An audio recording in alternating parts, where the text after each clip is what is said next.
باركوها ليلة الأفراح.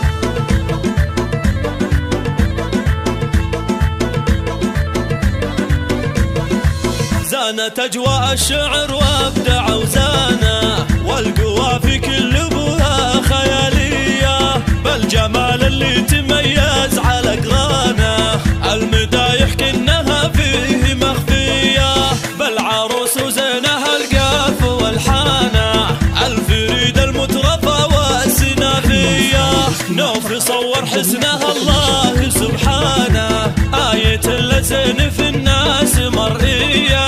العروس النادرة نوف سلطانة، للعروش تربعتها ومعلية، باركوها ليلة الأفراح عنوانا، افرحي يجمل عروسة مثالية، نوف انت للحلا دوم تبيانا، يا الأميرة اللي بالأوصاف مكسية،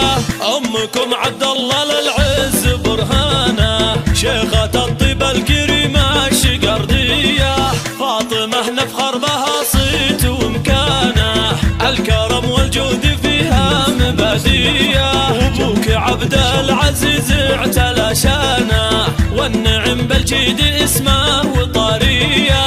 الشجيع اللي تفرد بميدانه، فالمواقف كفو منا له تحية، نوف حظه خالد وفيك أزمانه، زانت بوصلك وأيامه هنية، فاز بك خالد ولك دار بعيانه، خالد اللي له معالي وراثية.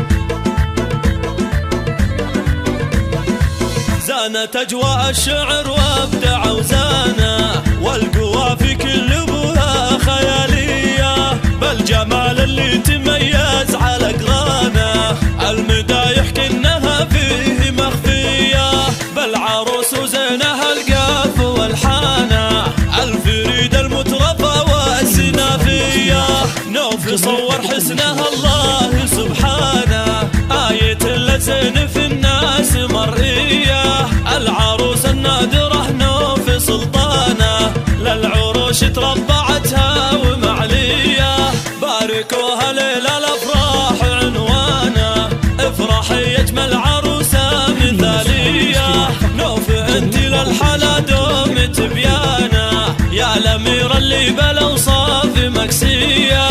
أمكم عبد الله للعز برهانة، شيخة الطيب الكريمة الشقردية، فاطمة نفخر بها صيت ومكانة، الكرم والجود فيها مبادية، وابوك عبد العزيز اعتلى شانه، والنعم بالجيد اسمه وطارية، الشجيع اللي تفرد بميدانه، فالمواقف كفو منا له تحية، نوف حظه خالد وفيك أزمانه، زانت بوصلك وأيامه هنية، فاز بك خالد